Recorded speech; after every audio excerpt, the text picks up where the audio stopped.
Buenos días con todos. Muchas gracias por esperar estos 5 minutitos para los que se conectaron a las 9 en punto. Incluso vimos que habían personas conectadas antes de las 9. Primero que nada, gracias por conectarse y realmente estamos muy contentos de poder empezar este año estos webinars que ya venimos haciendo desde el 2020 a raíz de la pandemia y que vamos a continuar este 2021. La idea es, como ya saben, todos los meses tocar un tema distinto de acuerdo a la coyuntura, ¿no? Lamentablemente seguimos con el tema del COVID, así que un poco este webinar lo que va a tratar de informar es, uno, sobre las principales medidas o implicancias laborales que tienen las medidas dadas por el gobierno en esta semana para enfrentar la segunda ola de la cuarentena, y también informarles sobre los retos laborales que van a tener las empresas durante el año 2021. Vamos a hablar sobre los principales temas laborales que creemos van a estar en la carpeta este año. En esta oportunidad, la exposición va a estar a cargo, yo voy a hablar sobre 2 temas en específico, que es sobre las medidas del gobierno y los temas del COVID, digamos, y las inspecciones de SUNAFIL, y Brian Ábalos, quien me acompaña en esta presentación, abogado senior del estudio, que nos va a comentar sobre el tema del trabajo remoto, que también es un tema que va a estar muy en boga este 2021 y seguramente se va a quedar a lo largo del tiempo, y el tema de la ley agraria, ¿ok? Para los que no me conocen, soy Cristina Oviedo Alba, abogada laboralista, socia del estudio Payet, Reicau y Pérez. Antes de empezar, como siempre, les quiero hacer recordar que en la página web del estudio y en el blog del estudio pueden encontrar información relevante sobre todos los temas legales, ¿no? De la coyuntura, no solamente sobre temas laborales, sino de cualquier otra área del derecho. Ahí van a poder acceder a información importante para ustedes, que siempre está actualizada. Así que les pedimos que ingresen al blog y a la página web del estudio, y además les recordamos que esta charla va a también estar disponible en un formato de podcast luego en el transcurso de este día o máximo mañana. Bueno, entonces empezamos. En primer lugar, hemos implementado un temita nuevo, que es el tema. Para los que se conectaron al inicio, expliqué que habían 3 preguntas que hemos hecho que nos van a ayudar digamos, a poder tener su participación en esta exposición. Y hicimos 3 preguntas, no sé si me pueden ayudar, por favor, a proyectar las respuestas de las preguntas que hicimos. Perfecto. Entonces, las preguntas que les hicimos era, en primer lugar, ¿no? Luego de julio del 2021 están evaluando mantener personal de forma remota, y el 85% de los presentes han contestado que sí, así que es un tema que seguramente no solamente nos va a acompañar en el 2021, sino que de alguna manera va a estar presente en el futuro. Ahí Brian les va a comentar más al respecto. La segunda pregunta es, ¿trabajarás de manera presencial durante la cuarentena? Interesante, el 66% ha dicho que no, ¿no? Seguramente también hay gente que sigue trabajando de manera remota en estos días. Y la última pregunta está vinculada al hecho de si SUNAFIL ha inspeccionado a la empresa en donde están sobre el cumplimiento de las normas de seguridad y salud en el trabajo o las medidas de bioseguridad para evitar la propagación del COVID. No veo el porcentaje del no, pero un 29% ha dicho que sí y un 71% ha dicho que no. Entonces, interesante también porque seguramente estas empresas que no han sido objeto de inspección, seguro serán objeto de inspección en este año, dada la coyuntura de esta segunda ola. Perfecto. Muchas gracias por las respuestas. y por su participación en esta breve encuesta. Y ahora sí vamos a dar inicio a esta exposición. Como se sabe, en esta semana, hace unos días, se ha emitido un decreto supremo por parte del gobierno que tiene como objetivo darnos las medidas que estarán vigentes en los próximos 15 días, en principio, para frenar esta segunda ola del COVID-19. ¿No? Lo que se ha hecho es establecer qué regiones del país están consideradas como en alerta alta, muy alta y extrema. Hay una clasificación más que es moderada, pero lamentablemente ninguna región en este momento se encuentra en este nivel, que digamos sería el más bajo, ¿no? Y luego de esa clasificación, lo que se ha establecido es la inmovilización social obligatoria, ¿no? De lunes a domingo, y varía el horario de esta inmovilización de acuerdo al nivel de alerta de cada región. En el caso de Lima, estamos en un nivel de alerta extrema, ¿no? Por lo tanto, la inmovilización social obligatoria es de lunes a domingo todo el día, ¿ok? Pero, de acuerdo a lo establecido en la norma, quiero aclarar que lo que voy a decir es lo que está establecido en la norma. Esto es lo que se ha regulado en la norma y cómo se ha regulado. Hay aspectos que han sido aclarados de alguna manera por los ministros el día de ayer, incluso en los noticieros de la mañana el día de hoy, que surgen de una interpretación, creo yo, que está un poco alejada de la norma. En todo caso, hay que tener en cuenta que lo que podría pasar en estos días es que salgan normas complementarias, ¿no? Que ayuden a aclarar o despejar estas dudas que realmente todos tenemos. ¿Sí? Pero esta exposición se va a basar sobre lo establecido en las normas hasta la fecha, ¿no? Hasta este momento. Entonces, de acuerdo a lo establecido en este decreto supremo, se establece que para regiones como Lima, que tienen un nivel de alerta extremo, ¿no? Y en realidad, en todas las regiones, porque esta es una cuarentena que no es tan estricta como la de marzo del 2020, ¿no? En marzo del 2020 lo que se hizo fue prohibir la realización de toda clase de actividades, menos las actividades esenciales, ¿no? En este caso, en estricto, no hay una prohibición de realización de actividades, lo que hay es una reducción de aforos, ¿no? Lo que se ha establecido en estricto es una reducción de aforos, que es de acuerdo al nivel de alerta de cada región.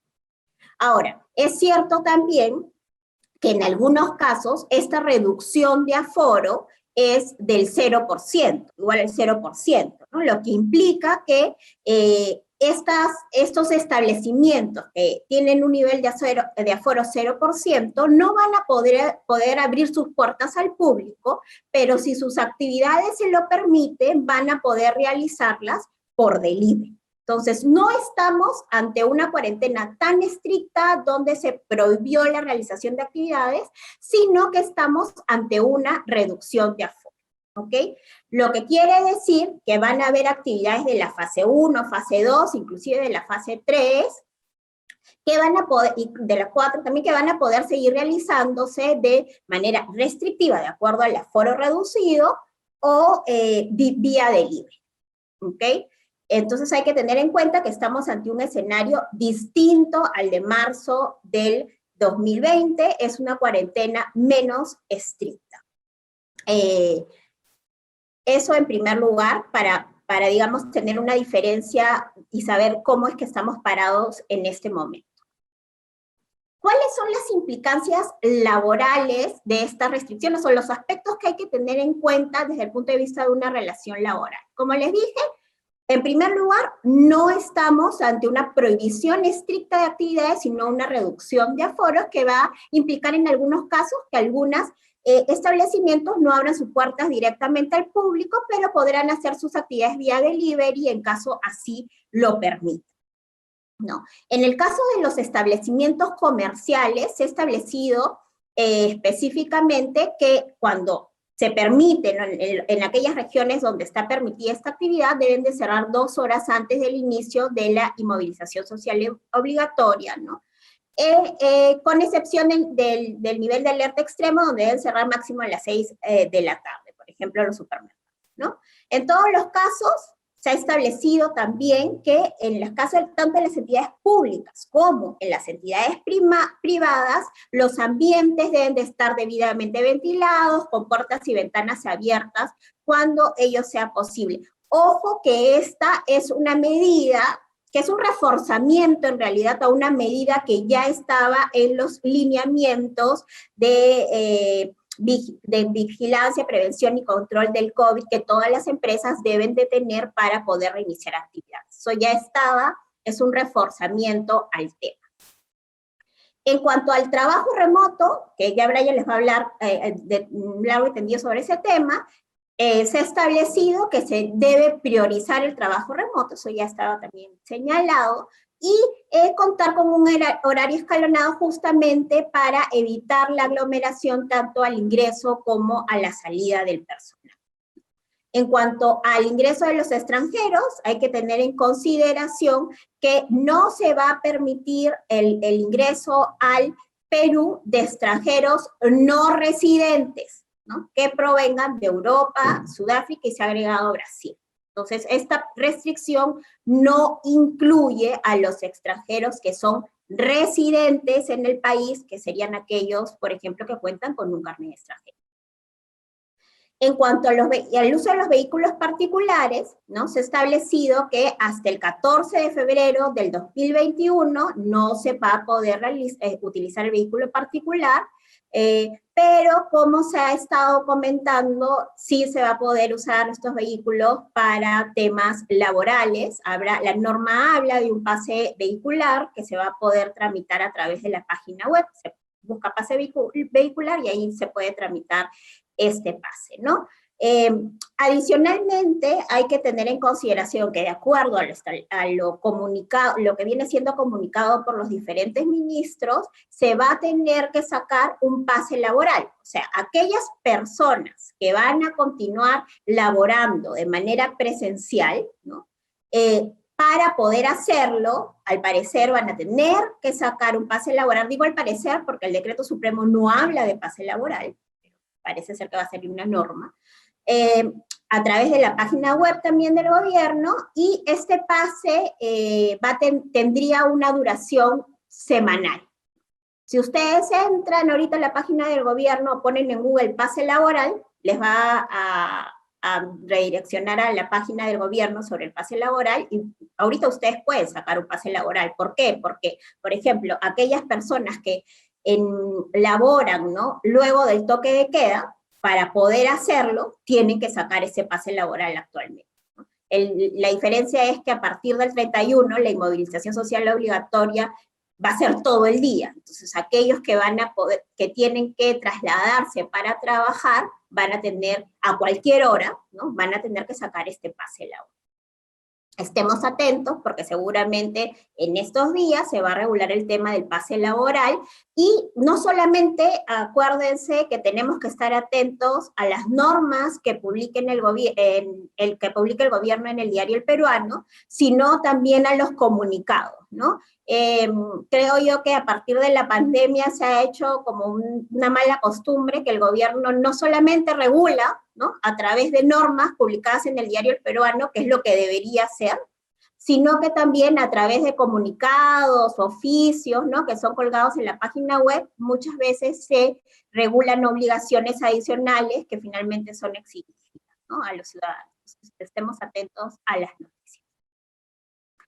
Ahora, ¿qué va a pasar si hay empresas pues que no van a poder realizar labores presenciales, ¿no? Ya sea por la reducción de aforo, porque no pueden realizar sus actividades delivery? O sea, va a poder aplicar las medidas laborales que se han venido aplicando a lo largo de esta situación que nos plantea el COVID, ¿no? En primer lugar, el trabajo remoto, en caso eso sea posible, dar vacaciones, otorgar vacaciones adelantadas, siempre ha sido una opción en caso esto exista.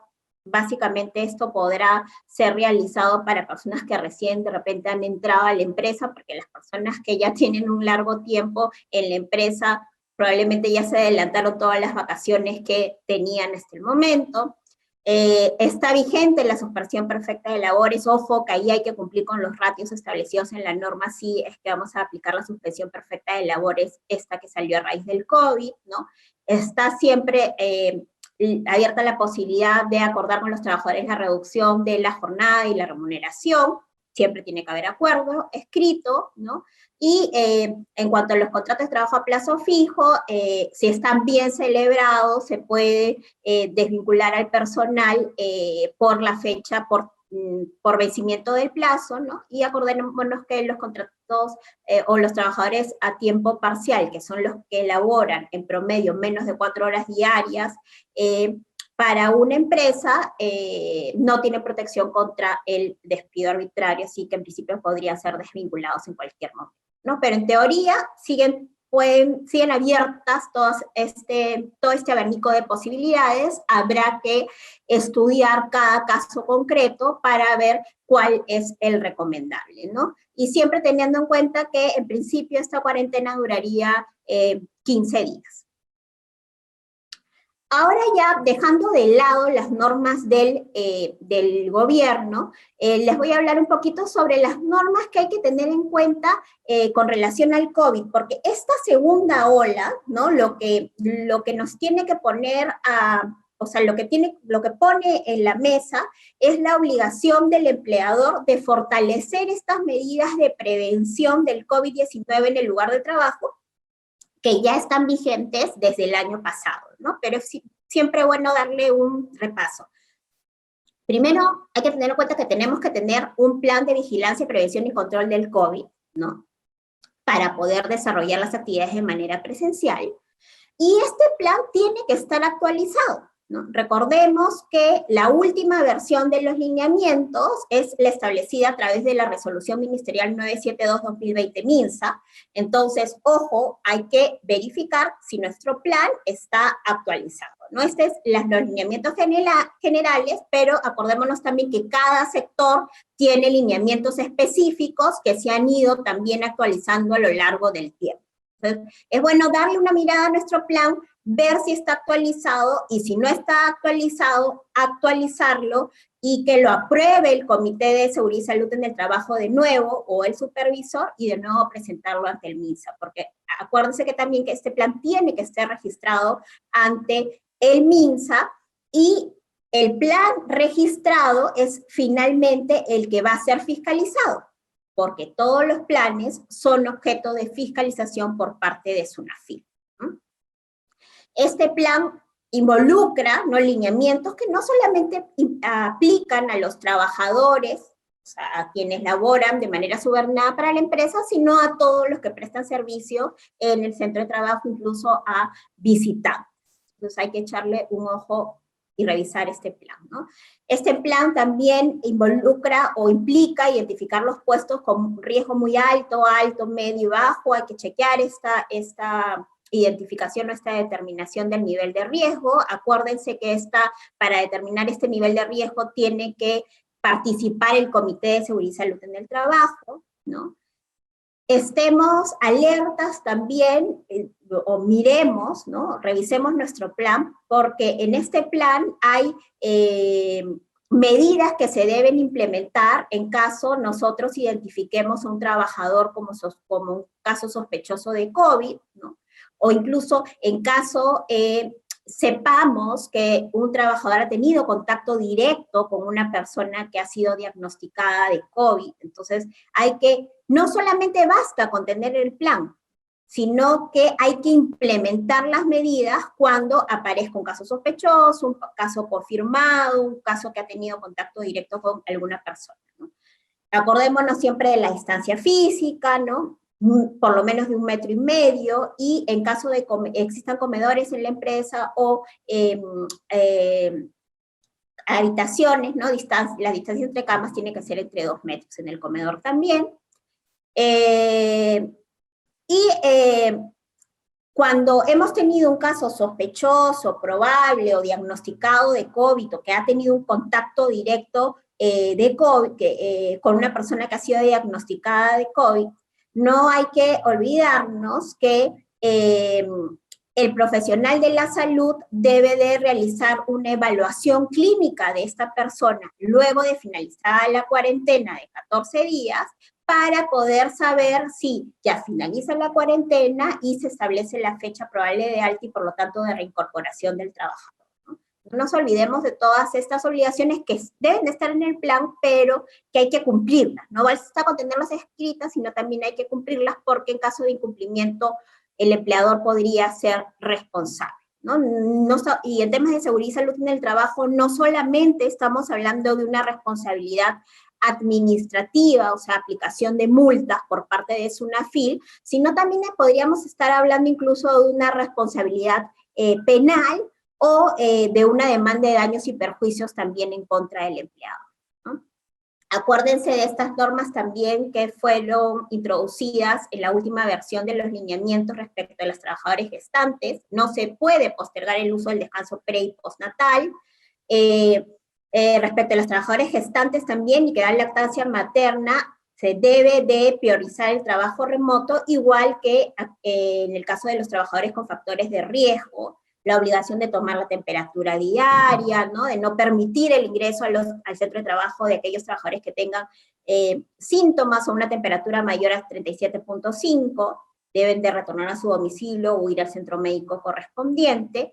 Y una obligación importante, sobre todo que va a estar vigente respecto de aquellas empresas que van a parar, digamos, en estos 15 días y que no va a haber servicios presenciales, si estamos ante un trabajador que ocupa un puesto riesgoso, ¿no? Que implique, por ejemplo, el uso de equipos o herramientas peligrosas o realiza procedimientos técnicos peligrosos, después de esta para reincorporarse debería de ser capacitado nuevamente sobre los riesgos en el trabajo, ¿no? Esa es también una obligación que hay que tener en ojo, que hay que echarle un ojo, sobre todo en estas circunstancias que entramos que algunas empresas pararán. Como unas recomendaciones, entonces, de acuerdo a lo que he comentado, se le recomienda, en primer lugar, no solamente tener el plan, sino aplicarlo. Aquellas personas que ya cuentan con un plan, aquellas empresas que cuentan con un plan, revisarlo para ver si está actualizado, inclusive en la medida de lo posible, realizar auditorías para ver si este plan cuenta con los requisitos mínimos legales, ¿no? Sobre todo para estar preparados ante una visita de SUNAFIL. SUNAFIL, uno de los temas primordiales que va a seguir fiscalizando es el tema de las medidas de bioseguridad del COVID. Cuando SUNAFIL fiscaliza esto, revisa si el plan tiene el contenido mínimo legal y si en la realidad se cumple este plan. Entonces, hay que hacer auditorías para verificar si estamos cumpliendo al 100% este plan, ¿no? Si el plan hay que verificar si el plan ha sido aprobado por el comité dentro de las 48 horas. Si lo actualizamos, esta nueva versión tiene que ser aprobada por el comité. Si hemos cumplido con comunicar el plan a los trabajadores, existe esta obligación. También hay que actualizar el IPER-C que tengamos, que es la identificación de los peligros y riesgos en el centro de trabajo, considerando los riesgos asociados al COVID. Esto es una de las acciones que muchas empresas no han hecho, ¿no? Que se han limitado a tener el plan, pero no han actualizado su identificación de peligros y riesgos. Eso hay que actualizarlo e incluir a los riesgos asociados al COVID. Eso es muy importante. Y en esta actualización del IPER-C, acordemos que tienen que participar los trabajadores, ¿ok? Los trabajadores participan en la elaboración del IPER-C y SUNAFIL fiscaliza esta participación, por lo que la empresa tiene que tener documentación que acredite que los trabajadores participaron en la elaboración de este documento. Acordémonos que existe la obligación también de brindar capacitaciones, charlas en temas de seguridad y salud en el trabajo, las de siempre, las 4 mínimas al año, y también charlas que deben de incluir temas sobre el COVID. Acordémonos que todas las capacitaciones tienen que ser registradas en el registro interno de capacitación, y tener presente que estos registros tienen un contenido mínimo legal que está establecido en la Resolución Ministerial 050-2013, ¿no? Nos ha pasado en muchas inspecciones que los empleadores han cumplido con las capacitaciones, con brindar las capacitaciones, pero finalmente son multados porque estos registros que tienen no cumplen con los requisitos mínimos legales. Por ejemplo, no establecen cuánto tiempo duró la capacitación, ¿no? Y el inspector considera que como no se sabe cuánto tiempo duró, entonces concluye, ¿no?, que esa capacitación no es adecuada y por lo tanto no se ha cumplido con brindar las capacitaciones que dice la norma. Entonces, ojo, verificar los registros, ver si cumplen con los contenidos mínimos legales, no solamente el registro de capacitación, sino todos los registros obligatorios en materia de seguridad y salud en el trabajo, por ejemplo, el registro de entrega de EPPs, ahora que estamos entregando EPPs vinculados al COVID, ¿no? Finalmente, otras recomendaciones, bueno, Brian les va a dar mayor detalle sobre el trabajo remoto, así que en ese tema no me voy a meter, simplemente decir que hay que priorizarlo. En caso veamos que un trabajador está incumpliendo con las normas del plan de vigilancia, prevención y control, hay que aplicar medidas disciplinarias, ¿no?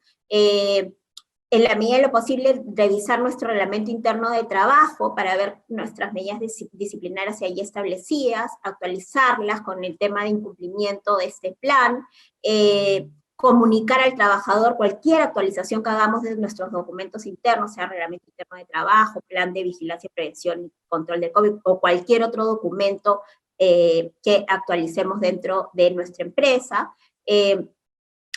Como ya les dije, en este contexto es importante que fortalezcamos las medidas sanitarias, de prevención del COVID sobre todo. Hay que ver la posibilidad de incluir ciertas cláusulas especiales en los contratos de trabajo, ¿no?, vinculadas al COVID-19, como por ejemplo la obligación de los trabajadores de avisar en caso sean diagnosticados de COVID, el trabajador o sus familiares o tengan contacto directo, ¿no? ¿Qué pasa si no comunican? ¿Cuáles serían las consecuencias? La obligación de los trabajadores también de someterse a las pruebas de diagnóstico. ¿Qué pasa si no se quieren someter? Todo eso sería... ¿Para qué puestos de trabajo se podría exigir la vacunación? Perfecto. Con eso... he terminado mi primera parte. Brian, te dejo la posta para que continúes con tus temas. Gracias.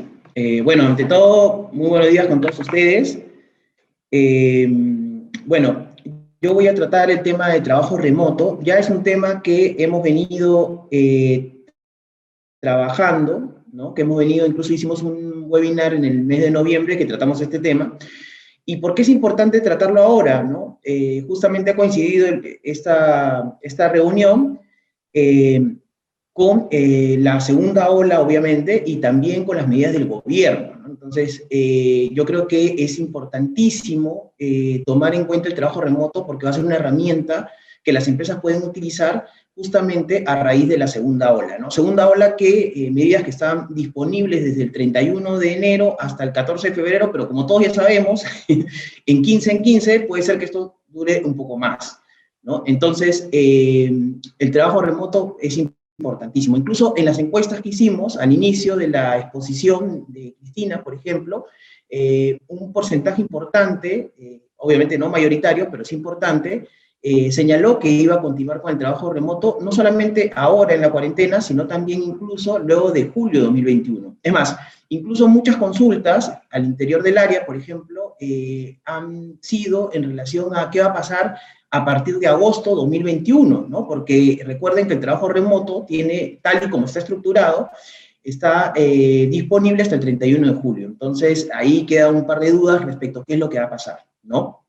Yo me adelantaría a decir que, considerando que las vacunas están previstas llegar para el mes de septiembre, ¿no?, que además hay estudios que dicen que las vacunas por sí solo no detienen la propagación del virus, sino que hay un efecto de 6 meses, podríamos ya estar incluso adelantando, seguramente va a ser una medida que se va a comentar en las siguientes semanas, pero es muy probable que el Ejecutivo, ¿no? Establezca, por lo menos durante todo el 2021, la posibilidad de trabajo remoto, ¿no? Entonces, creo que el trabajo remoto para este año 2021 es una de las herramientas que se van a utilizar más, ¿no?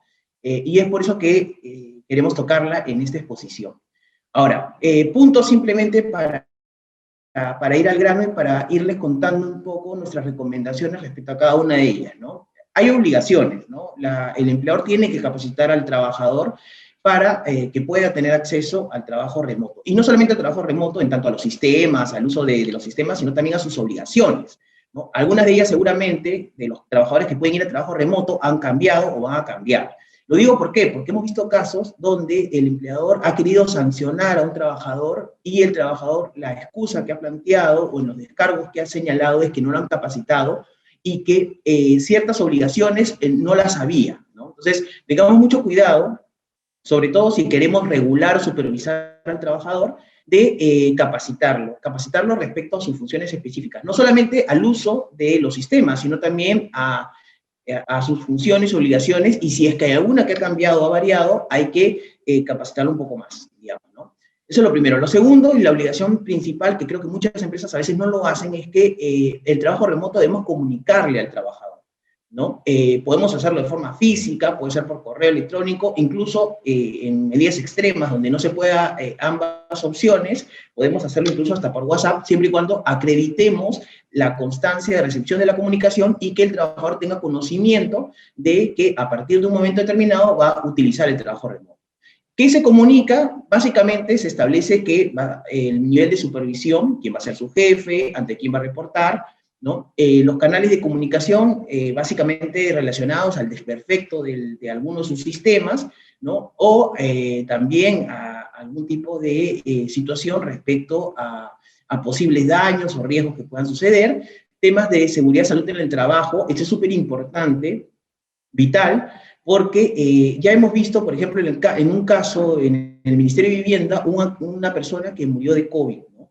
Entonces, cuando el Ministerio de Vivienda dio la justificación respecto a las medidas que tomó respecto a esta persona, incluso comunicó las obligaciones que tenía respecto a el tema de seguridad y salud del trabajo. Es importante y vital, ¿no? Si un trabajador está en trabajo remoto y sufre un accidente, ¿no? Y nos quiere imputar responsabilidad, nosotros tenemos que demostrar en esta comunicación que hemos hecho todas las medidas para efectos de evitar estos riesgos. Incluso vamos a verlo más adelante, hay una guía sobre trabajo remoto, ¿no? Básicamente respecto a temas de ergonomía, uso del sistema, la computadora, la ubicación. Eso es importante, incluso si vamos a comunicarlo, yo adjuntaría o estamos adjuntando, por ejemplo, esa guía, ¿no? Que la ha emitido el Ministerio de Trabajo y que nos parece interesante, ¿no? Ojo que el tema del trabajo remoto, a diferencia del teletrabajo, que era la norma anterior, que estaba vigente antes de marzo del 2020, el trabajo remoto es potestativo del empleador en tanto a la necesidad de la pandemia, ¿no? Es decir, si por ejemplo yo ahorita tengo personal administrativo y estoy autorizado para laborar, ¿no? Y de repente considero que la segunda ola, prefiero que esos trabajadores estén en su hogar y no tengo problemas para que estén trabajando remotamente, yo puedo disponer eso. Así que es una situación disponible por el empleador. Igual también al revés, digamos, ¿no? Si puede ser que baje la ola, ¿no? Y yo considero que prefiero que estén en mis oficinas, ya vamos a ver por qué también, porque hay un tema de control de asistencia que es complicado, también yo puedo hacer el llamado para el retorno. Por eso, quizás ya adelantándonos a algunas recomendaciones, en esta comunicación de trabajo remoto, utilicemos no solamente para cumplir lo que dice la norma, sino también evaluemos otras obligaciones, como por ejemplo, cómo va a ser el llamado de retorno, cuánto tiempo el trabajador tiene que retornar. Por ejemplo, hemos visto casos, varios casos, por ejemplo, de trabajadores que se han mudado a provincias, ¿no? Tienen familiares o se han mudado a la playa, entonces tienen conexión a internet, pueden trabajar desde ahí, no es necesario que estén aquí, y se han ido. En esos casos particulares, por ejemplo, nosotros recomendamos, porque hemos tenido problemas ahí, que establezcan un plazo razonable para que el trabajador se reincorpore a la ciudad, ¿no? o a las oficinas, si es que la empresa lo decide así, ¿no? Incluso en esa comunicación hemos puesto un plazo razonable, generalmente dista entre 4 y 7 días hábiles, ¿no? Para que pueda retornar. ¿Qué otra cosa importante también que tenemos que regular y además tenemos que capacitar es el tema de que el trabajador tiene que informar sobre los desperfectos, ¿no? ¿Qué pasa si hay una mala conexión, si tiene un problema con su equipo, si, digamos, no sé, se ha quemado el interruptor, está sobrecargado? Entonces, el trabajador tiene la obligación de informar. Yo particularmente, además en las capacitaciones, establezco esta obligación puntual en mi comunicación, para que después el trabajador diga, yo no sabía, tuve un error de conexión o tuve un accidente, y yo le diga, bueno, pero tú tenías que haber avisado, ¿no? E incluso le pongo en las comunicaciones que no toque nada hasta que el personal de sistemas o el personal responsable se comunique con él y le haga las indicaciones correspondientes. Otro tema importante a regular es el tema del deber de confidencialidad. Nos ha pasado que muchos trabajadores, como no solamente se conectan de su domicilio, sino a veces hacen trabajo fuera, ¿no? Es decir, por ejemplo, se van a tomar un café o por ahí que van no sé, se van de viaje, hay mucho riesgo respecto a la confidencialidad y al uso de la información, ¿no? Tienen la computadora prendida y quizás hay información sensible y confidencial. Entonces, hay que regular correctamente eso, pese a que es una obligación. Yo particularmente ahondaría un poco en esta obligación, sobre todo respecto a los riesgos que tiene esta información. Un tema importante es que, y seguramente va a estar en las recomendaciones finales, pero yo me adelantaría, es que las empresas no deben dejar de sancionar, ¿no? Es decir, a veces siento que las empresas, como consideran que están con trabajo remoto y están alejados de los trabajadores, no sancionamos algunas faltas o algunos incumplimientos. Debemos sancionar, ¿no? Algunas me han preguntado, oye, pero yo no le puedo entregar esta carta porque no está físicamente, hay que mandarlo por correo o por los medios que tenemos, ¿no? Intranet y lo que sea. Entonces, pero no dejemos de sancionar porque es importante regular y controlar la prestación del trabajador. Otro tema importante es que el trabajo remoto, que está hasta julio del 2021, tiene la particularidad que los costos los asume el trabajador o el empleador, ¿no? En tanto el trabajador tenga, por ejemplo, internet, y ese internet es suficiente para prestar sus servicios, el empleador no tendría que asumir un costo adicional. Si el empleador le quiere exigir, por ejemplo, oye, quiero no sé, una velocidad de internet súper veloz, digamos, ¿no? Y el trabajador no lo tiene, obviamente ahí el empleador tendría que asumir ese costo. Esto es una facilidad porque obviamente no implica mayores costos, porque si el trabajador tiene su computadora o tiene internet, digamos, no necesita, no es un costo adicional para la empresa. Hay empresas que hemos visto que están otorgando bonos, eso es voluntario, unilateral, y la empresa lo puede hacer. Nosotros recomendamos ahí que si lo hacen, además configurarlo esto como un concepto evidentemente no remunerativo, porque es como una especie de condición de trabajo, lo importante ahí es establecer la temporalidad, ¿no? ¿Por qué? ¿Qué puede pasar? Porque acá julio del 2021, que creemos que se va a extender hasta finales del 2021, pero puede ser que entre en vigencia nuevamente la ley de teletrabajo, ¿no? Y nos establezcan asumir unos costos. Entonces, el trabajador podría decir, oye, pero tú me estás dando ese bono y ese bono era por el trabajo remoto, ahora dame otro, ¿no? Entonces, es mejor ponerle temporalidad y la posibilidad de dejar sin efecto este bono. Eso es súper importante. Cristina, ¿podemos pasar al siguiente? Buenísimo. Un tema importantísimo del tema del trabajo remoto, y creo que es la mayor complicación de todas las empresas, es el control de asistencia. Primero, el primer mito, todos los trabajadores que estén bajo trabajo remoto, el hecho de estar en trabajo remoto no implica que no tengan que registrar su asistencia, ¿no? Recordemos, todos los trabajadores de la actividad privada están sujetos a la jornada máxima y tienen que registrar su asistencia. La única excepción serían trabajadores de dirección, es decir, gerente, general, por ejemplo, los no sujetos a fiscalización, no sé, por ejemplo, los vendedores, los procuradores, aquellos trabajadores que trabajan parcialmente fuera de la empresa, y los intermitentes con lapso de inactividad. Ellos son los únicos que no están sujetos a la jornada máxima legal y por lo tanto no tienen que registrar su asistencia. Todos los demás, incluidos los de confianza, tienen que registrar su asistencia. Ahora, muchas empresas nos comentan que es muy complicado hacer este control, ¿no? Porque obviamente están en sus casas y ellos dicen, bueno, se conectan, digamos, el horario es de 8 a 6, se conectan a las 8 y a las 8:30 están tomando desayuno, ¿no? O se van a pasear al perro, no sé, X cosas. Entonces, yo creo que Primero, lo que tenemos que tener en cuenta es que tenemos que ver la forma o el sistema para tratar de registrar asistencia. Hay varias formas, ¿no? Ya estamos acostumbrados a marcar tarjeta o usar el dedo, ¿no? Pero también hay sistemas donde te logueas y comienzas a ver ahí la prestación.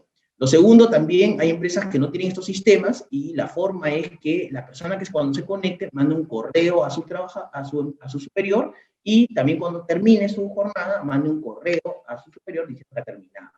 Otra forma también, por ejemplo, es establecer horarios flexibles, ¿no? Es decir, esa es una buena alternativa. Por ejemplo, el trabajador tiene que trabajar 48 horas y se conecta en el momento determinado. Y el sistema va a determinar cuántas horas hace. Esto hay que, obviamente, regularlo y hay que fiscalizar que no se pasen de las 48 horas porque si no van a tener que pagar horas extras o compensar las horas con descanso, ¿no? Otro tema también que es muy importante y que ha reducido, por ejemplo, este riesgo, es el tema de la autorización de las horas extras. Es decir, si yo quiero trabajar más allá de mi jornada, es decir, más allá de las 6, tengo que pedir autorización. ¿Qué pasa? Muchos trabajadores lo que hacen es mandar correos, comienzan a coordinar a partir de las 7, 8, 9, bueno, fuera de su jornada. Entonces, y luego lo que nos ha pasado con algunos clientes es que luego nos demandan, incluso con un cliente hace poco hemos tenido una audiencia donde el trabajador ha juntado un montón de correos, y además correos ni siquiera desde su casa o desde su computadora, sino desde el celular, ¿no? Que se dice enviado de Samsung, ¿no? Entonces, eso para que vean que, claro, obviamente han pasado muchos años, el trabajador ya no labora y no ha tenido reparos en adjuntar esas pruebas para demostrar que ha trabajado fuera de su jornada. Va a pasar lo mismo aquí. Entonces, una buena solución es pedir la autorización de las horas extra, autorización que pueda hacerlo su jefe. Incluso podemos nosotros fiscalizar al jefe para ver si por qué le ha dado autorización o no, ¿no? Y eso, digamos, es complicado hacerlo día a día, pero podemos hacerlo cada semana, cada 15 días o cada mes, ¿no? Si incumple la norma o la política que se establece de pedir autorización, hay que sancionarlo. Puede ser una amonestación o una suspensión incluso, ¿no? O sea, se amonesta. Y si es reiterativo, incluso te puede llegar a despedirlo. Otras empresas también están establecidas, se han puesto en un extremo y han dicho, ¿sabes qué? Voy a calificar a todos como no sujetos a fiscalización. Como son trabajadores remotos, yo no los fiscalizo, entonces ya no los controlo. Esto no es correcto. Acuérdense que la calificación del personal no es por lo que yo decida como empleador, sino por la naturaleza de su puesto, ¿no? Un vendedor, un gerente, ¿no? Es evidente, un administrador, es evidente que son personal que están fuera de la jornada, pero un trabajador que está sujeto, sí tenemos que controlar, ¿no? Ahora, en todo caso, hay que evaluar cuáles son los riesgos. Si yo califico mal o no pago las horas extras, tengo que pagar las horas extras, pero también estoy sujeto a una multa, ¿no? La multa puede ser entre 11.000 y 230.000 soles, dependiendo de la cantidad de trabajadores que tengamos. Otro tema importante a tomar en cuenta es la desconexión digital. ¿Qué significa eso? Que los trabajadores no pueden hacer trabajo fuera de su jornada de trabajo. ¿Qué puede pasar ahí o cuál es el efecto, ¿no? Porque además ya sabemos que pagamos horas extra. El efecto puede ser que un trabajador le digamos, oye, ¿sabes qué? Hazme un informe, y el trabajador diga, yo no voy a hacer un informe porque ya son las 7 y mi jornada termina a las 6, ¿no?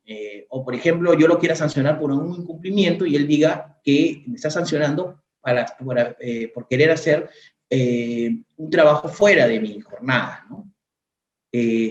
Ojo que también el tema de los trabajadores no comprendidos en la jornada máxima, como los de dirección, los sujetos a fiscalización intermitentes, también tienen este derecho a desconexión digital, pero lo que la norma dice es una desconexión de 12 horas continuas, ¿no? O sea, más o menos quiere un poco garantizar el descanso de esas personas. Un poco difícil, de hecho, ya vemos en la práctica poder controlar esto, o cómo lo vamos a hacer, porque sobre todo un personal de dirección tiene que estar generalmente atento a las llamadas y coordinaciones propias de la actividad, ¿no? Entonces se complica un poco, pero por lo menos ya lo sabemos, hay que tener en cuenta y hay que tener mucho cuidado. Cristina, lo siguiente, esto lo pasamos muy rápido, es una guía que les comentaba, es una guía que se ha emitido hace poco, lo hemos enviado por el Xmail, el documento para que ustedes lo revisen, es muy interesante respecto a el tema de la posición, el acondicionamiento, el tema del equipo de trabajo y las posturas, ¿no? Yo particularmente, por ejemplo, lo estoy comenzando a mandar en mis cartas de comunicación de trabajo remoto, ¿no? Lo adjunto como una de las medidas de protección, ¿no? Para tratar de evitar cualquier tipo de riesgo o reclamo futuro que me diga, oye, sufrí un accidente, o mi postura, o mi tema ergonómico, entonces para tratar de evitar ese tipo de problemas. ¿Tienen el siguiente? Finalmente, como recomendaciones, ya le hemos comentado, primero que estamos en la segunda ola, hay una restricción de actividades que Cristina las ha comentado y seguramente ustedes van a preguntar muchísimo al final de esta exposición porque hay muchas dudas todavía, ¿no? Y entonces yo creo que lo primero que tenemos que evaluar al interno de la empresa, qué cargos los puedo yo mandar a hacer trabajo remoto. Muchas empresas ya habían dejado de hacer trabajo remoto, estaban llamando por el tema del control de asistencia. Yo creo que es oportunidad nuevamente a volver al trabajo remoto, que yo creo que es eficiente. Hay que ver un poco el control de asistencia para no caer en problemas o en multas. Entonces, pero yo creo que hay que evaluarlo porque finalmente, si pasa algo con ese trabajador que tiene que asistir a la empresa, se contagia o hay un contagio masivo, acuérdense que, como ha dicho Cristina, hay responsabilidad, incluso hasta penal, y la SUNAFIL puede llegar en un punto, si hay un contagio masivo, a cerrarnos nuestras instalaciones. Entonces, hay bastantes riesgos, hay que reducir, ¿no? Reducir el aforo, pero también reducir el riesgo. Ya les comenté que hay que comunicar al trabajador y aprovechemos las comunicaciones para agregar una serie de obligaciones pensando en el futuro, ¿no? Los bonos, el tema de retorno, ¿no? Y las obligaciones y sanciones. Hay que utilizar los correos electrónicos para comunicar y garantizar la desconexión y ver los mecanismos que tenemos para el control de asistencia y no dejar de hacerlo, o en todo caso evaluar los riesgos que tenemos, ¿no? Siguiente, Cristina. Ahora voy a comentarles un poco del régimen agrario. El 31 de diciembre se publicó la norma. Yo quiero comentar un poco sobre el contexto, ¿no? En el 2020 hubieron 680, casi 700 inspecciones.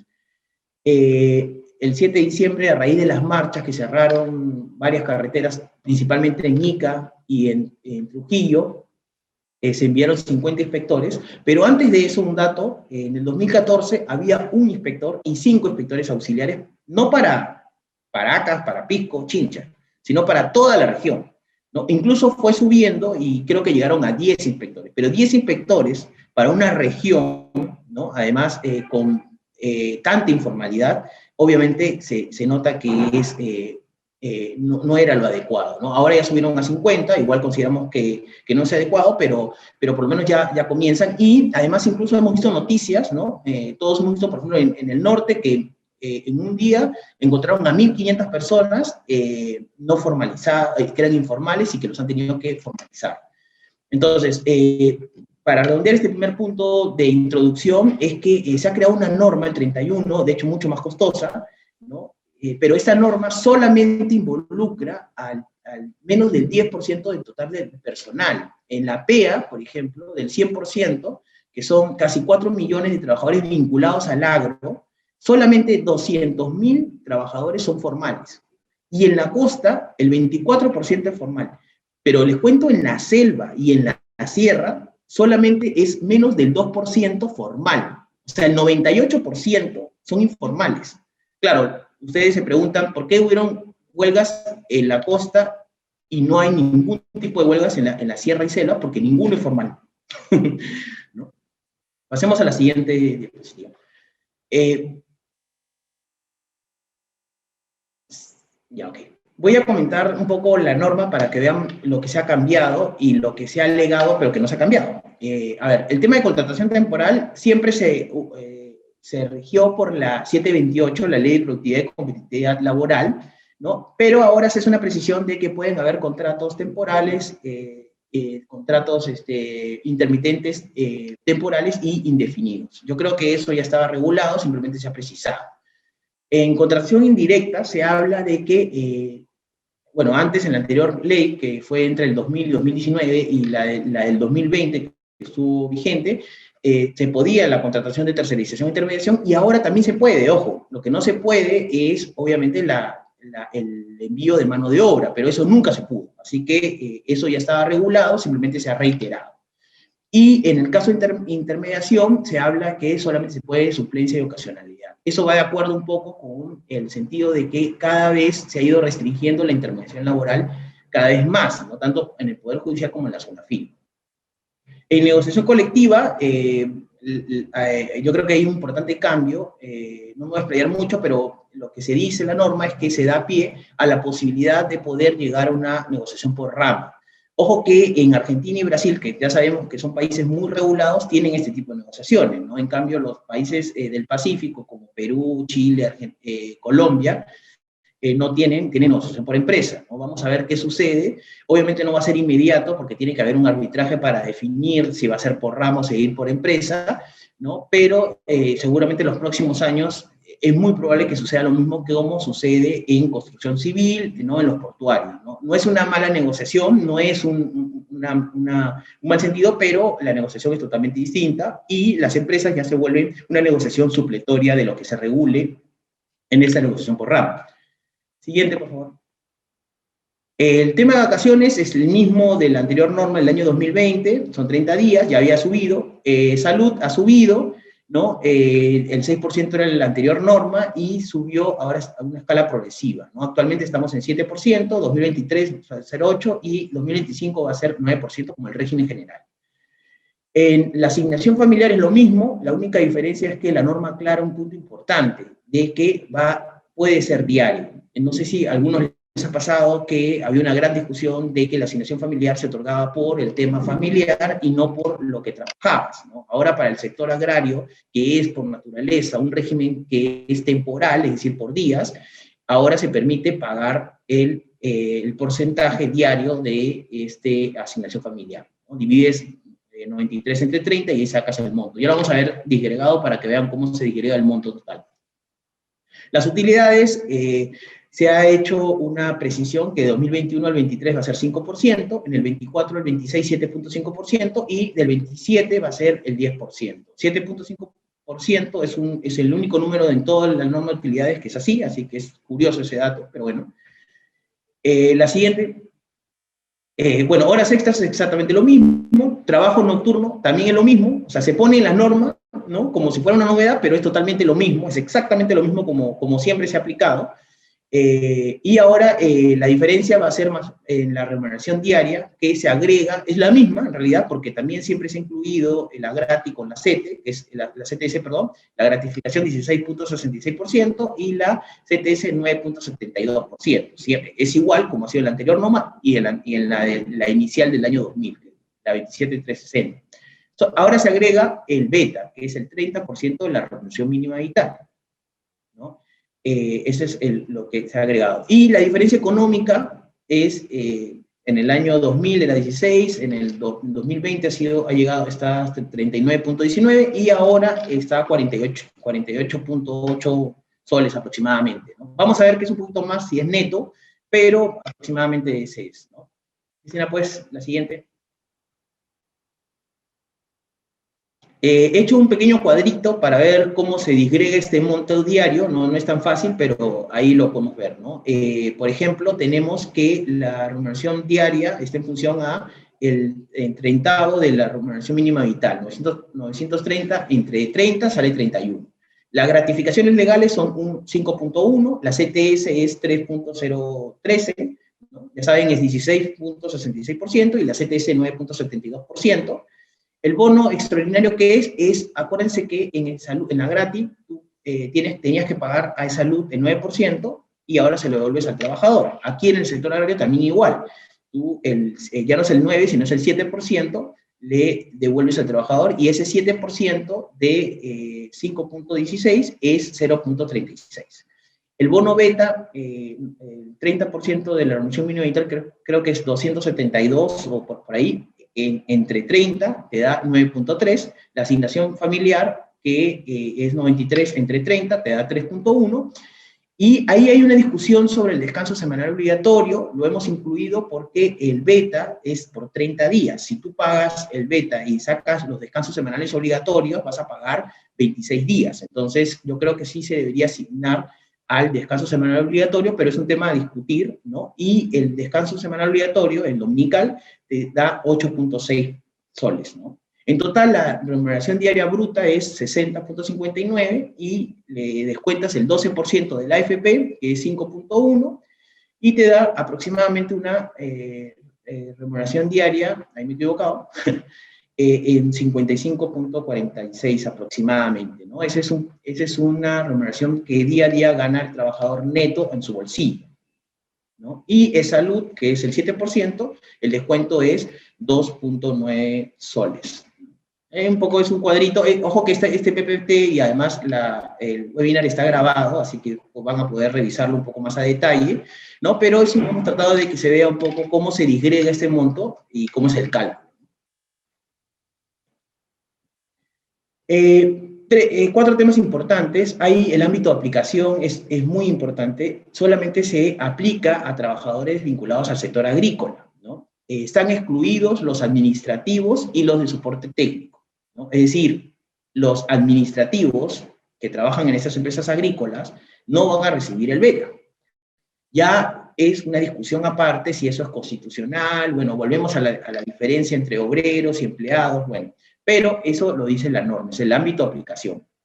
El reglamento ya va a definir quiénes son esos de soporte técnico y además, por ejemplo, a casos bien interesantes, como por ejemplo, no sé, una persona que trabaja en un tractor, ese es un soporte técnico o es un trabajador agrario, ¿no? No sé, a los que hacen la movilidad a los trabajadores, no sé, hay una serie de cargos que están al límite y habría que definir bien o cómo lo definimos para sacarlos en soporte técnico o incorporarlos en el sector agrario. Hay otro tema interesantísimo que es el derecho de preferencia. Hay una serie de reglas. Yo creo que lo más importante, por eso está la norma, es que este derecho de preferencia lo que en buena cuenta hace es que tengas que tener preferencia en contratar a un trabajador. Lo bueno es que se dice preferencia, no obligación de contratar, ojo. Pero ya sabemos cómo es el Poder Judicial y la SUNAFIL, que finalmente esta palabra preferencia se va a convertir, va a ser una nueva palabra y va a ser una preferencia obligatoria. Pero, por lo menos, con la palabra preferencia, que de acuerdo al RAE es la posibilidad de preferir algo sobre otra cosa. Entonces, en principio esa es su naturaleza. Pero igual ya vamos viendo que se va privilegiando el tema de la estabilidad, ¿no? Va creando estas reglas que finalmente se van a ir discutiendo y seguramente podrían generar algunas interpretaciones que consideramos que no deberían ser correctas, pero hay que tenerlas en cuenta. Hay condiciones laborales que están pendientes de regular, pero básicamente va a ser la movilidad del trabajador, la alimentación, servicios higiénicos y el lactario, por ejemplo. Son cosas que se van a regular en el reglamento, pero que ya sabemos por experiencia de otros clientes es que siempre ha habido este problema respecto, por ejemplo, a la alimentación. La SUNAT a veces cuestiona de que sea una condición de trabajo. Yo creo que eso lo va a definir el reglamento, sobre todo considerando el tema de la distancia, la ubicación, la posibilidad de adquirir los alimentos, por ejemplo, ¿no? Es un tema que creo que me parece importante que sí se defina porque había mucha discusión, ¿no? Y finalmente el SSTR, ¿no? Tenemos muchas empresas agrícolas, que es la clásica de la SUNAFIL que fiscaliza y que le pide el SSTR a los trabajadores agrarios, ¿no? ¿Qué dice la norma? La norma dice que va a salir un reglamento que va a definir qué actividades son las actividades que deberían estar bajo el SSTR, que es un seguro complementario de trabajo riesgo, ¿no? Que tienes que pagar una prima adicional. Ya leyendo un informe del 2014 sobre el tema agrario, se define que hay muchísimos accidentes relacionados a temas de agroquímicos, ¿no? Entonces es muy probable que trabajadores que estén vinculados con estos químicos o esta manipulación seguramente van a ser considerados trabajadores de riesgo. Creo que es importante también que eso va a definir el reglamento porque creo que no necesariamente todos los trabajadores agrarios tienen que estar en el SSTR, debe haber un grupo de trabajadores que tienen ciertos riesgos que deberían estar, con lo cual va a terminar una discusión que creo que existe actualmente o una confusión. Siguiente, por favor. A ver, hay algunas consideraciones ya finales sobre el tema agrario. Creo que este beneficio del nuevo régimen lo que hace es beneficiar a un sector muy pequeño, ¿no? Seguramente a nivel nacional menos del 10%. Le pone mayores obligaciones y costos a las empresas, pero las empresas tienen que, lamentablemente, aprender con estos costos y tratar de trabajar con esta nueva norma para tratar de mejorarla y aprovechar las cosas positivas que tiene, ¿no? Lamentablemente en la norma no hay ningún tema para formalizar, porque yo creo que el problema del sector agrario, que no es solamente el problema del sector agrario, pero principalmente en el sector agrario se ve muchísimo más, es el tema de la informalidad. Y lo que sí va a haber bastante en el sector agrario es la SUNAFIL y la participación de la SUNAFIL. Ya hemos visto que se han dado cuenta que no estaban fiscalizando correctamente. Ya hay 50 inspectores en Ica, por ejemplo, y se han mandado otro tanto a la zona del norte, ¿no? Existe un caldo de cultivo ahí en la sierra y la selva, porque son muy informales y definitivamente no hay presencia del Estado para controlar, y creo que sería importante que se haga. Finalmente, Cristina, son las rentas que van a tener que pagar las empresas. Sí, la siguiente. Perdón. Ya ese es el tema de Cristina, te doy pase. Gracias por su atención. Ya, a ver, para cerrar la exposición, voy a simplemente a dar una pincelada a los temas que podrían ser objeto de fiscalización en el 2021, ¿no? Son, digamos, los temas que SUNAFIL tiene en la mira, dado el contexto actual en el que nos encontramos, ¿no? En primer lugar, tener presente que, de acuerdo a lo mencionado por SUNAFIL, se duplicarían las inspecciones realizadas en el 2020, por lo que en el 2021 más o menos estarían realizando 130.000 inspecciones. Tener en consideración que durante la inmovilización social obligatoria ya SUNAFIL ha establecido que el canal de denuncias virtual sigue, digamos, atendiendo, por lo que los trabajadores van a poder realizar sus denuncias virtualmente y SUNAFIL, por lo tanto, podrá iniciar inspecciones también durante la inmovilización social obligatoria. Por lo tanto, es muy importante que las empresas, todas las empresas, den de alta su casilla electrónica de SUNAFIL y siempre, constantemente, estén revisando esta casilla electrónica, porque a través de ahí podría llegarle algún requerimiento de información o también un requerimiento de alguna comparecencia virtual durante estos 15 días. Entonces, estén atentos a su casilla electrónica de SUNAFIL. Dicho esto, ¿cuáles son las materias que se van a fiscalizar en el 2021? En primer lugar, tenemos las normas de bioseguridad para evitar la propagación del COVID. SUNAFIL va a seguir revisando si las empresas que, digamos, están atendiendo de manera presencial o tienen trabajadores que realizan labores de manera presencial, tienen este plan de vigilancia, prevención y control del COVID, si el mismo está actualizado, si el mismo ha sido aprobado por el comité, si ha sido registrado ante el MINSA y si evidentemente se está implementando en la realidad, ¿no? Temas de seguridad y salud en el trabajo. SUNAFIL está inspeccionando en general estos temas desde el año pasado. No nos olvidemos que existen documentos que hay que tener como parte del sistema de gestión, ¿no? Por ejemplo, los registros de los que hablábamos en un inicio, y que estos registros tienen que tener información mínima. Entonces, demos un ojo al tema de seguridad y salud en el trabajo si cumplimos con, por lo menos, tener estos documentos formales que existe en la norma. En SUNAFIL, en caso ocurra un accidente de trabajo, sobre todo si este accidente de trabajo es mortal, va a iniciar de inmediato una investigación, y esta investigación va a incluir, ¿no?, la revisión de los aspectos en general de seguridad y salud en el trabajo. Por lo tanto, es muy importante que estemos preparados en ese tema.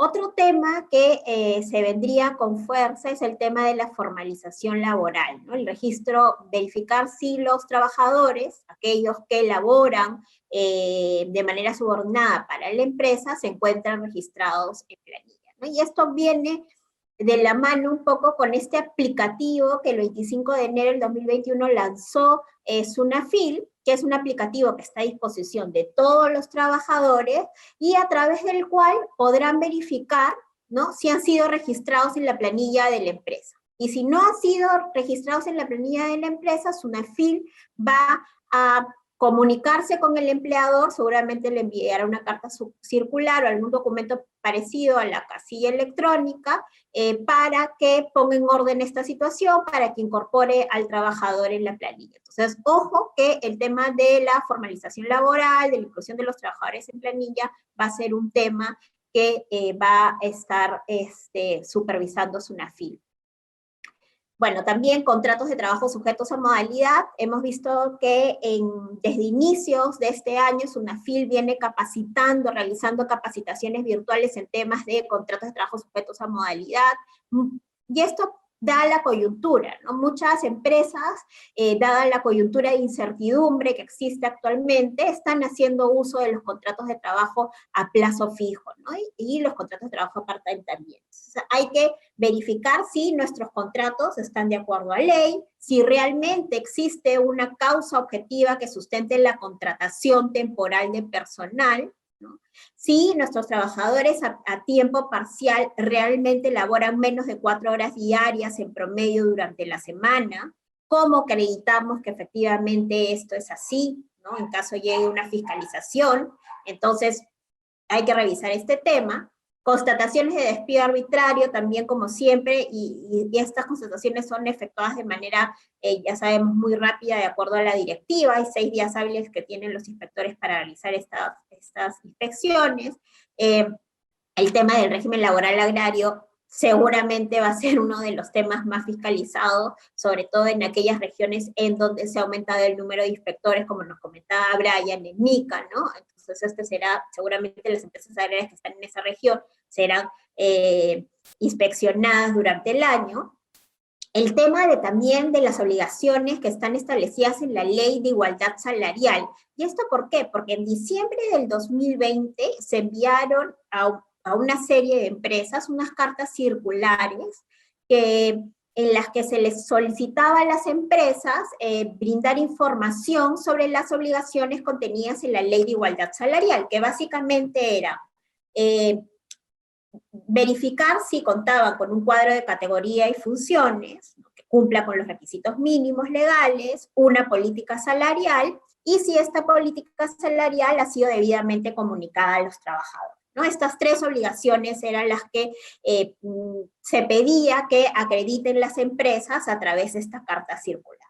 Entonces, seguramente estas cartas circulares van a seguir llegando a otras empresas, y aquellas que ya les llegó estas cartas circulares y cumplieron con presentar esa información, SUNAFIL estará verificando si está ok esa información de acuerdo a ley, y en ese caso no pasa nada. Si ha detectado algún incumplimiento, entonces seguramente iniciará una inspección laboral en esa materia. Entonces, ojo, ahí no esperemos a que nos llegue esa carta circular, hagamos una revisión interna en la empresa y veamos si contamos con estas 3 obligaciones vinculadas a la igualdad salarial, que repito, son cuadro de categorías y funciones, política salarial y la comunicación de la política salarial a los trabajadores, ¿no? Estas obligaciones ya están vigentes desde el 2018.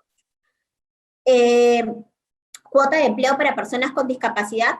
SUNAFIL viene también capacitando constantemente sobre este tema, seguramente será uno de los temas fiscalizados. Acordémonos que aquellas empresas con más de 50 trabajadores tienen la obligación de cumplir con esta cuota de contratación de personas con discapacidad del 3%, si bien es cierto, esto es una obligación, digamos, pero hay excepciones al cumplimiento de esta obligación. Entonces, si no cumplimos con esta cuota, lo que tenemos que hacer es verificar si estamos dentro de estas excepciones, y para eso se podría hacer una suerte de auditoría con relación a este tema específico y ver si tenemos toda la documentación que acredita que efectivamente estamos dentro de las excepciones, ¿no? En cuanto a las relaciones colectivas de trabajo, es un tema que seguramente va a venir fuerte en el tema de fiscalización en este año, porque justamente se proyecta que en este año va a haber mayor sindicalización, y un ejemplo de esto es el tema agrario, que ha empezado con fuerza. Seguramente en ese sector van a haber más sindicatos, y esto de la mano también con un acuerdo que hace algunos días ha tenido SUNAFIL con un grupo de dirigentes sindicales, ¿no?, en los que se ha llegado al acuerdo de capacitar a los sindicatos para que tengan, digamos, en cuenta cuáles son sus derechos y estos sean respetados por la empresa. Entonces, ojo que SUNAFIL está metido en el tema de fiscalizar de capacitar a los sindicatos, ¿no? Y esto también de la mano justamente con uno de los nuevos criterios que ha sido publicado por SUNAFIL, y básicamente se refiere al criterio de que los representantes de los trabajadores o de la organización sindical pueden participar en las inspecciones, ¿no? Si bien es cierto, ya existe la posibilidad en la Ley General de Inspección del Trabajo y en su reglamento de que los trabajadores y las organizaciones sindicales puedan participar. Ojo que aquí se regula esta participación, ¿no? Y se establece cuándo es que podrían participar, por ejemplo, cuando la materia denunciada es compleja, ¿no? Cuando la denuncia fue presentada por los representantes de los trabajadores o de la organización sindical, cuando el trabajador afectado es alguna trabajador sindicalizado, ¿no? Y cuando la denuncia obviamente tiene relación con la afectación de derechos colectivos. Entonces, ojo con el tema sindical, que también es un tema que tiene en la mira SUNAFIL, ¿no? Y finalmente, con relación a este tema, les recuerdo nuevamente que tienen que revisar constantemente su casilla electrónica. Muchas veces se dan cuenta que ha llegado un requerimiento de información cuando ya venció el plazo para cumplir ese requerimiento, y el requerimiento de información tiene que ser cumplido dentro del plazo, porque si no incurres en una infracción a la labor inspectiva que es insubsanable. O sea, sí o sí, por más que haya cumplido con todas las normas, te podría llegar tu multa por no cumplir dentro del plazo con entregar la información solicitada, ¿no? Recomendamos realizar auditorías internas respecto al tema del COVID, para ver si cumplimos con las medidas de bioseguridad o no. No se olviden de realizar sus capacitaciones en seguridad y salud en el trabajo, de registrar sus capacitaciones en los registros internos, verificar también qué órganos de la compañía tienen responsabilidades en materia de seguridad y salud en el trabajo, ¿no? Esto es muy importante porque en caso de incumplimiento en esta materia, acuérdense que no solamente las consecuencias son multas, sino también podrían haber responsabilidades penales. Entonces es importante que se encuentre definido quién es el responsable en materia de seguridad y salud en el trabajo dentro de la organización, ¿no? Finalmente, el tema de hostigamiento sexual, no se olviden también que es un tema que podría ser inspeccionado en cualquier momento, cumplir con las obligaciones en esta materia, que es tener la política, las capacitaciones anuales al comité que se encarga de la investigación de los denuncias sobre hostigamiento sexual, ¿no? Y de recursos humanos. Tanto el comité como recursos humanos tienen que ser capacitados anualmente en materia de hostigamiento sexual. Bueno, eso sería todo de nuestro lado. Ahora vamos a pasar a responder rápidamente las preguntas que han ido formulando a lo largo de la exposición. Brian, ¿quieres comenzar con responder alguna mientras que voy leyendo? Sí. Eso te iba a decir, justamente ya tomé nota de las preguntas. Primero que nada, muchísimas gracias por las preguntas, están súper interesantes. Hay una primera pregunta que dice sobre capacitación formal, ¿no? Cristina seguramente también la puede responder, pero imagino que también puede ser la pregunta en relación a capacitar a los trabajadores que están yendo a trabajo remoto, ¿no? Entonces, lo que se pregunta es cómo se registra la firma o cómo se saca la firma del trabajador para la constancia de la capacitación, ¿no? La constancia de capacitación puede ser por medio electrónico. El trabajador puede suscribir y puede incorporar su firma electrónica, ¿no? Porque finalmente se va a poder acreditar el envío del correo y la recepción del mismo. Pero también, por ejemplo, aprovecharía lo siguiente, ¿no? O sea, por ejemplo, las capacitaciones como esta, por ejemplo, está grabada, yo particularmente la grabaría y dejaría constancia o guardaría de esa capacitación, y además enviaría el PPT que se ha utilizado al trabajador. Lo digo porque hemos tenido demandas judiciales, sobre todo por daños y perjuicios, y ha sido muy útil en el Poder Judicial demostrar el contenido de las capacitaciones. ¿Qué pasa? Que los empleadores mandan el registro, ¿no? Por ejemplo, capacitación laboral sobre el tema de uso de herramientas de trabajo, ¿no? Y se adjunta la lista de las personas y firman, ¿no? Pero no te dice exactamente de qué trató, ¿no? Y entonces, a veces el contenido es mucho más amplio que el propio título. Entonces, yo particularmente recomendaría que se guarde, se grabe, si es posible, y se guarde el PPT y se envíe este documento al trabajador. Luego, si es que pasa algo y dicen que no me han capacitado, eso sería una prueba irrefutable, ¿no? Otra pregunta interesantísima que me hacen es, ¿qué herramientas podemos utilizar para el registro de asistencia? La pregunta seguramente trae como fondo, de hecho, muchas empresas que primero no tenían muy claro si tenían que registrar, y segundo, más que claro no, es el tema fáctico, ¿no? En el sentido de que es complicado registrar la asistencia de un trabajador remoto, ¿no? Porque él puede registrar su asistencia, pero puede estar haciendo cualquier otra cosa. Entonces, lo primero que se está utilizando, y eso lo pueden coordinar con el encargado de sistemas, es un logueo a los sistemas propios de la empresa, ¿no? Hay empresas que tienen un sistema donde tú te logueas, pones tu nombre, tu clave, y estás activo, ¿no?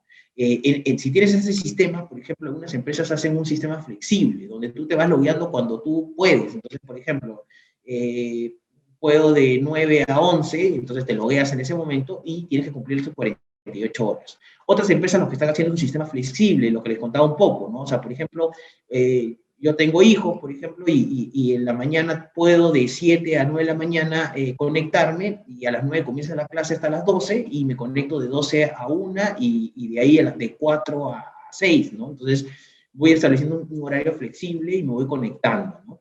Otro tema también para las empresas que no tienen estos sistemas y se les complica, ¿no? Por la implementación y lo que sea, es el correo, ¿no? Es decir, el trabajador inicia su jornada a las 8, él manda un correo, hola, ¿qué tal?, a su superior, ¿no? Estimado tanto, te adjunto, me estoy conectando. Igual cuando se desconecte. Ahora, todos estos sistemas de control de asistencia es simplemente para acreditar que se está conectando o desconectando, ¿no? Hay una función también de las empresas de controlar si están realmente trabajando o no, ¿no? Quizás las empresas no tienen, no, el gerente general no tiene que llamarte, pero puede establecer esta obligación en el jefe, y si el jefe no controla, o no controla que está haciendo horas extras, también hay que sancionar al jefe, ¿no? O sea, muchas empresas dicen, no, bueno, el trabajador está haciendo esto o haciendo lo otro, pero el jefe también a veces está permitiendo esta situación, entonces hay que controlar eso. ¿Cuál es el contenido mínimo del registro de capacitación? Básicamente es la fecha, el tema, el nombre, ¿no? Y a ese contenido mínimo de las personas que están participando en la capacitación, nuevamente le recomendamos, adjunten las grabaciones o el PPT para efectos de poder acreditar el contenido real de la capacitación. Dicen, para sancionar al trabajador remoto, tengo que modificar el RIT. Dos cosas. En principio, el RIT aplica sea remoto o sea presencial, ¿no? Eso es lo primero. Pero puede pasar, pues nos ha pasado, que algunas funciones cambien o no sean tan precisas como lo dice el RIT. Entonces, aprovechemos la comunicación que le damos al trabajador sobre el trabajo remoto o cualquier otra comunicación, porque podemos utilizar los correos electrónicos, por ejemplo, ¿no? Estimado Brian Ábalos, a partir de la fecha, recordar que tú tienes las siguientes obligaciones. Le ponemos las obligaciones y precisamos las obligaciones. Y luego, en función a ese correo que le mandamos, le decimos, estimado Brian Ábalos, usted no ha cumplido con el punto número 5 del correo que enviamos con fecha tanto, ¿no? En el cual tenía que usted hacer esto. ¿Okay? Entonces, no necesitamos un RIT necesariamente, porque acuérdense que el RIT es una norma que se aplica a partir de 100 trabajadores, y también aplica también la ley de productividad sobre faltas graves, pero sería importante delimitar los incumplimientos y si podemos comunicarlo mejor, porque eso lo podemos utilizar para sancionar. Una pregunta muy interesante que han hecho también ahí es, por ejemplo, el tema del abandono de trabajo.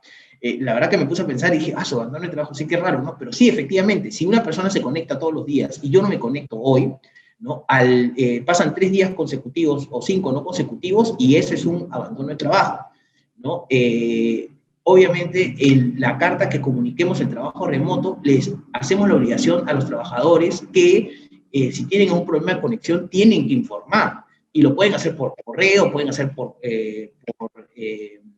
teléfono, por WhatsApp, por lo que sea. Tuvimos un caso, solamente para comentarles rapidito, de una trabajadora que estuvo en provincia, ¿no? Y según dijo que se fue el internet a toda la región, ¿no? Entonces, obviamente, acreditamos que eso era mentira, pero digo que hay un montón de excusas. Entonces, por eso, delimitemos bien las posibilidades en nuestra carta, diciéndole, ojo, que puedes hacerlo por cualquier medio, no importa, por ring, o sea, utiliza tu teléfono, no sé, lo que sea, pero me informa si algo está pasando, porque si no, es abandono. Desconexión para las personas que están fuera de la jornada máxima legal, que es de dirección, sujeto a fiscalización intermitente con esa actividad, son 12 horas continuas, ¿ya? Ahora, la pregunta es cómo lo fiscaliza esas 12 horas continuas, ya ese es un problema, pero son 12. Efectos del no registro. ¿Qué pasa si yo como empleador no registro la asistencia de mis trabajadores remotos? Como muchas empresas no están registrando.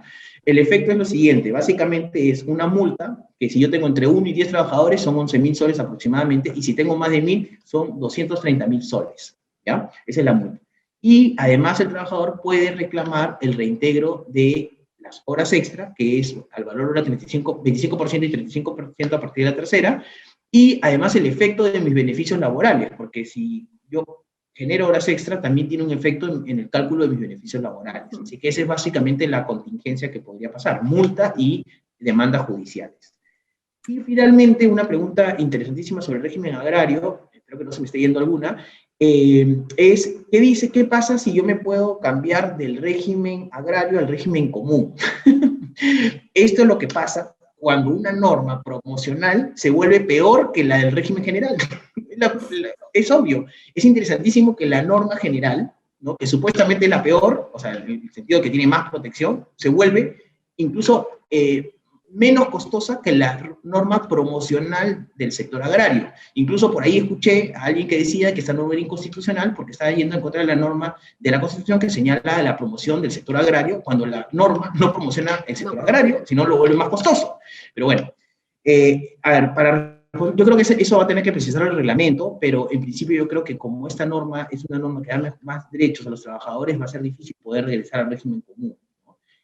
Hay algunas situaciones como esta norma que establece el pago de la CTS y gratificación, donde el trabajador puede escoger recibirlo diariamente o en la oportunidad correspondiente, que se asemeja más o menos al régimen general. Pero si es que esta norma te da más derechos, va a ser complicado poder estar en dos. Puede pasar que la pregunta esté orientada a cambiar al régimen MIPE laboral o micro de pequeña empresa, quizás, ¿no?, para los trabajadores, y estar en el régimen agrario tributario. Eso podría ser, ¿no? Pero lo que te demuestra ese tipo de situaciones complicadas y contradictorias, diría yo, es que la norma no tiene una redacción muy técnica. No creo que los congresistas se hayan puesto a pensar en esa situación. Entonces yo creo que ojalá que el reglamento lo defina, pero en ese caso particular, en el último, yo creo que es posible porque hay un régimen micro y pequeña empresa donde tú podrías estar, si es que cumples esas condiciones, y podrías acceder al tema tributario porque son, entiendo que los Y. Habría que darle la vuelta ahí, pero creo que podría ser posible. A ver, gracias, Brian. Voy a contestar rápidamente unas preguntas sobre las actividades permitidas. Hay mucha confusión por las declaraciones, la verdad que han dado el día de ayer, incluso ahora en la mañana escuché una declaración de la Premier que un poco contradictoria con la declaración de ayer. A ver. Voy a contestar nuevamente conforme a lo establecido en la norma, o sea, lo que dice la norma, cómo se interpreta la norma, y no respecto a las declaraciones, porque las declaraciones son declaraciones, ¿cierto? Lo que rige en este país o lo que debería de regir es lo que establecen las normas. Vuelvo a repetir, no hay actividades prohibidas. No existen actividades prohibidas como en la cuarentena pasada. Lo que existe es una reducción de aforos, ¿ok? Es distinto, hay una reducción de aforos, no hay prohibición de actividades. Entonces, en ese escenario preguntan, ¿los trabajadores administrativos de empresas constructoras están obligados a hacer trabajo remoto o pueden realizar trabajo presencial? ¿No? En este caso, no hay una prohibición de realizar actividades, de realizar alguna actividad. Es más, respecto de la actividad construcción, no hay ni siquiera una reducción de aforo. Si se ve la lista de actividades que se ha reducido el aforo considerando el nivel de riesgo, la actividad de construcción no aparece en ese cuadro, ¿no? Entonces, la actividad de construcción está permitida, ¿no? Y está permitida al 100% del aforo. Entonces, podrían ir a trabajar todos. Ojo, que también existe, ¿no?, esta norma que te dice que hay que priorizar el trabajo remoto. Entonces, en la medida de lo posible, si el trabajo puede ser realizado de manera remota, debería de priorizarse, ¿no? Pero tampoco es que existe una obligación de trabajo remoto, entonces podrían ir tranquilamente a trabajar de manera presencial porque ni siquiera existe una reducción del aforo. Es más, en la entrevista que hoy día dio la Premier, dijo expresamente que la actividad de construcción va a estar permitida. ¿Ok? Otra pregunta, a raíz de las declaraciones del día de ayer de la Premier, es si solamente las actividades de la fase 1 y la fase 2 son las que van a poder realizar actividades presenciales durante los 15 días de cuarentena que empiezan el 31.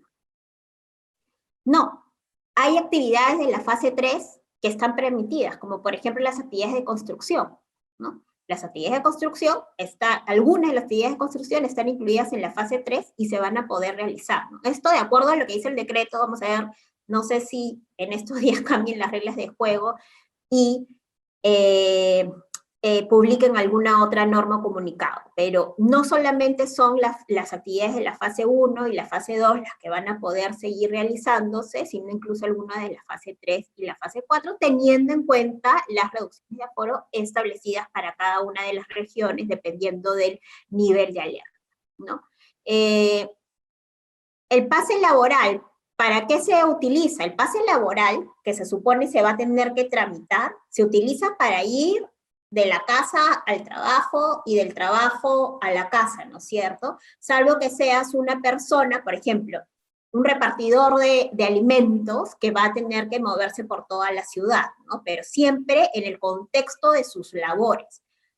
En teoría, el pase laboral no permitiría, o sea, no me permitiría usar ese pase laboral para ir, por ejemplo, en mi vehículo a comprar al supermercado. Eso no debería de estar permitido. El pase laboral y el pase vehicular que se va a poder sacar es para el cumplimiento de las labores, no para realizar otras actividades que sean ajenas a tus labores. No creo que con eso ya hemos contestado todo, ¿no, Brian? Sí, por ahí había una pregunta sobre el beta, ¿no? Recuerden que la norma es clara en señalar que el beta se aplica a los trabajadores vinculados a la actividad agraria. Están excluidos porque la norma mismo dice que se excluye a los administrativos y al soporte técnico, ¿ya? No me pregunten a mí si eso me parece constitucional o no, solamente les digo lo que es la norma, ¿no? Ahora, si uno considera de que quiere extender este beneficio y otorgarle un beneficio similar, yo creo que si puede, o sea, digamos, es un beneficio mínimo, la empresa podría otorgar un equilibrio para los trabajadores beta. El problema es ahí que quizás nos podrían cuestionar que ese concepto es remunerativo, ¿no? Pero en principio solamente se aplica para los trabajadores de la actividad agraria. No, pregunta si se puede contratar a plazo fijo en este contexto. Se puede utilizar contratos a plazo indefinido, contratos a plazo fijo, y en este último caso siempre que existe una causa objetiva que sustente la contratación temporal, ¿no? Y la duración de este contrato va a depender de eso también. Habría que analizar en cada caso en específico qué contrato hay a plazo fijo se tendría que utilizar, teniendo siempre presente que en este contexto podríamos utilizar el contrato de emergencia, ¿no? Pero eso es algo que hay que analizar cada caso en concreto y en realidad no se puede dar una respuesta en específico. La última ya es, ¿qué pasa con las consultas médicas que no son de emergencia? Todo lo que es médico va a seguir atendiendo, sea o no de emergencia. Por ejemplo, si tiene citas para rehabilitación o lo que fuese, se va a poder ir al médico sin ningún problema. Incluso escuché a la Premier hoy día que incluso citas, por ejemplo, para atención psicológica, atención psiquiátrica, todo va a atender con normalidad, ¿no? Porque, repito, no es una cuarentena estricta como la de marzo del 2020, es un poco más flexible, porque no estamos hablando de provisión de actividades, sino de reducción de aforos. Bueno, eso creo que sería todo por el día de hoy. Les volvemos a agradecer su asistencia a este webinar, primer webinar del año. Volveremos a tener otro webinar en febrero. El tema lo vamos definiendo de acuerdo a la coyuntura de ese momento. Les recordamos también que el webinar va a estar disponible en la página web del estudio, en el formato de podcast y en video también, me parece, para que ustedes lo puedan revisar, y en caso deseen la presentación también va a estar disponible. Muchísimas gracias, Brian, tus palabras finales y ya nos despedimos. Sí, muchas gracias por su atención y nada, a revisar el video si es que quieren ahondar en un punto y encantados de ayudarlos para lo que necesiten. Perfecto, muchas gracias.